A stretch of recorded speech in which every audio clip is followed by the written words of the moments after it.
Obrigado, Sr. Presidente, Sra. Ministra, senhoras e senhores deputados. O CDS considera que este debate é prematuro. E prematuro, uma vez que no momento em que estamos a fazer este mesmo debate sobre as eleições do Círculo da Europa, as mesmas que foram já repetidas presencialmente no passado fim de semana, por determinação, portanto, do Tribunal Constitucional. Já decorreu, de facto, a eleição presencial nos locais de voto, mas decorre ainda agora o período, ou está a decorrer ainda o período de recepção do voto postal até ao dia 23 de março. Ou seja, ainda não conseguimos saber ainda qual será a influência que atrapalhada criada em território nacional com os votos dos nossos concidadãos vai ter sobre o exercício do direito de voto por parte desses mesmos concidadãos. Sabemos também, ou já sabemos à data de hoje, que muitos eleitores ainda não receberam o boletim de voto. Portanto, os atrasos continuam a existir. Daí, talvez tivesse sido mais prudente adiar mais uma semana para dar mais prazo, porque os atrasos continuam. Mas estes problemas não são de agora, portanto, estes problemas decorreram já nas eleições legislativas de 2019, neste processo eleitoral no estrangeiro, também não correu da melhor maneira. Nesse ato eleitoral, centenas de milhares de portugueses residentes no estrangeiro foram impedidos de votar, por problemas também no decurso do processo eleitoral, que levaram apenas a que 1/3 dos imigrantes portugueses tivesse conseguido exercer sem dificuldade o seu direito de voto, ao passo que outro terço não chegou a receber sequer o boletim de voto e o outro restante que falta, o outro terço, teve o boletim devolvido pelos Correios. São, sobretudo, de facto, razões como os atrasos na distribuição do correio ou erros na entrega de correspondência, mesmo com morada correta, que determinaram que muitos dos portugueses não tivessem conseguido votar. Na altura, estamos a falar de 22,33% de votos nulos nos círculos da Europa e no círculo fora da Europa. Nessa altura, o Sr. Ministro Santos Silva apresentou várias justificações para o processo no estrangeiro ter falhado, desde o facto do porte pago estar em francês, por imposição da União Postal Internacional, até às greves postais, quer na expedição para lá, bem como quer no envio para cá, tudo acabou por servir de facto de desculpa. Mas uma coisa nos lembramos que na altura do Sr. Ministro Santos Silva disse que foi, a citação, passo a citar, tudo isto são questões técnicas que são facilmente aperfeiçoáveis. Fim de citação. O que nos leva, a Sra. Ministra também apresentou aqui um conjunto de justificações hoje, o que nos leva de facto a perguntar é que aperfeiçoamentos, portanto, foram realizados de 2019, portanto, para cá, no processo eleitoral no estrangeiro, e o processo eleitoral no estrangeiro, na sua opinião, também gostaria, portanto, apesar da Sra. Ministra já nos ter dito que não queria comentar, era se deve continuar a apostar no modelo, no voto por correspondência.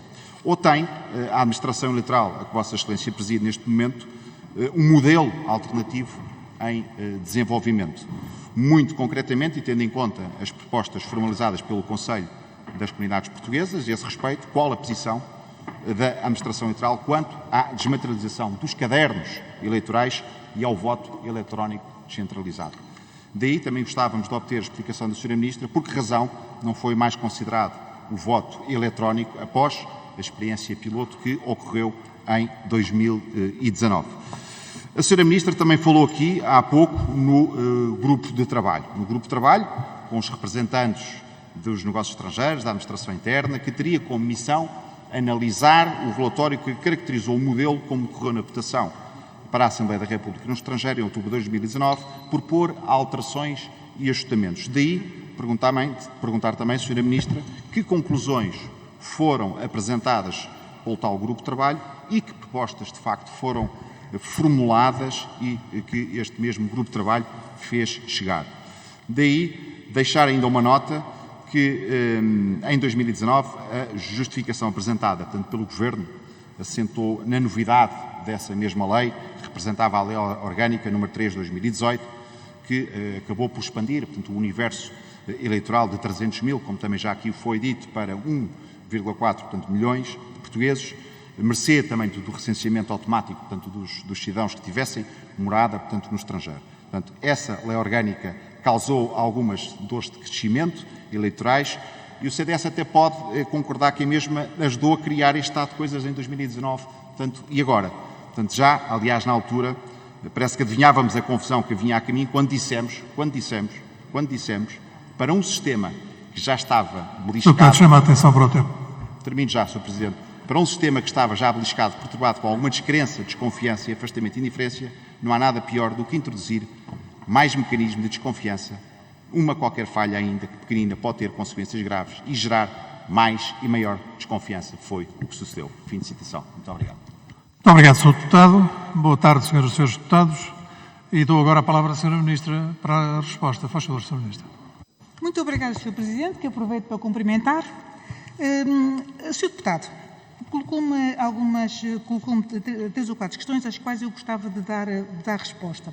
Em primeiro lugar, quanto à questão deste debate ser prematuro ou não, eu diria que, em rigor, aquilo que faria sentido era que se deixasse terminar o processo eleitoral para depois se fazer uma avaliação. Aliás, eu devo dizer que, quanto à primeira fase, quanto à votação inicial, portanto, que agora irá ser repetida, há um relatório feito pela Administração Eleitoral, justamente explicitando todas as dificuldades que surgiram, nomeadamente aquelas que são associadas à circunstância das pessoas não terem conseguido votar, ou não conseguiram votar presencialmente, e aí, na maior parte dos casos, essa impossibilidade teve a ver com a circunstância das pessoas pensarem que era possível votar em qualquer altura, portanto, que não havia um limite de data para irem exercer o direito de voto nos consulados. Depois, as questões associadas às pessoas que não receberam as comunicações, e a não recepção das comunicações, penso que nós conseguimos identificar e rastrear cerca de 100 mil casos de pessoas que não receberam as comunicações e, no essencial, as causas que identificamos para isso foram cartões de cidadão que não foram ativados do ponto de vista eletrónico.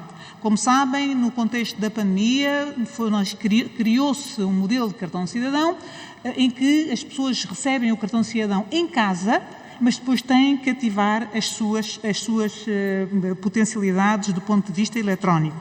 E muitas pessoas não fizeram isso. Depois, por outro lado, o recenseamento eleitoral fechou no dia 5 de dezembro, se a memória me não falha. E, portanto, todas aquelas pessoas que, entretanto, mudaram de morada, e aqui não é tão frequente assim as pessoas mudarem de morada, mas no estrangeiro é bastante mais, mudaram de morada a partir do dia 5 de dezembro, deixaram de ter a morada atualizada. E, portanto, no recenseamento eleitoral, as cartas foram enviadas para a morada que tínhamos anteriormente e não para as novas moradas. Há também um número muito grande de pessoas que, tendo, de acordo com o tracing que fizemos, as comunicações chegaram às respectivas casas, as pessoas não estavam, é natural, estão a trabalhar, fica posto, depositado um aviso e as pessoas não foram levantar as cartas ao correio. Há também ainda ao nível das moradas, e agora estou a voltar atrás, situações em que as moradas estão incompletas. Portanto, estão atualizadas, mas estão incompletas. Têm apenas a indicação do bairro, não têm, por hipótese, o andar e, portanto, há um conjunto de situações que nós identificamos e que, obviamente, trabalharemos no sentido de alertar os nossos concidadãos para a necessidade de atualizarem no cartão de cidadão estes dados. E hoje já o podem fazer por eles próprios, eletronicamente, através da plataforma. Portanto, nem sequer se coloca aqui um problema de complexidade maior. Obviamente que nesta repetição de votação nós iremos ter um número menor de votantes. A perspectiva é que tenhamos, porque efetivamente as pessoas fizeram um grande esforço de participação num ato nacional no qual se empenharam, viram esse esforço gorado, frustrado, e portanto muitas estão incomodadas, como é compreensível, porque consideram que o país não as respeitou. E portanto há muita gente seguramente que não vai voltar a votar. O que lhe posso dizer é que até ao dia de hoje nós tínhamos, por comparação com o período idêntico da primeira fase, do primeiro período de votação, temos 43%. Temos menos 43% de pessoas a votar do que no período correspondente anterior. E, portanto, nós, nas projeções que fazemos, provavelmente isto andará pelos 50%. Portanto, vai haver seguramente bastante menos pessoas a votar no círculo da Europa do que aquelas 260 mil, é assim, que votaram da primeira vez. Quanto à questão do voto por correspondência, já agora deixe-me passar para a questão daquilo que o MAI fez na sequência a seguir a 2019. Ora bem, o MAI... Ministro, chama a atenção para o tempo. Já ultrapassei o meu tempo?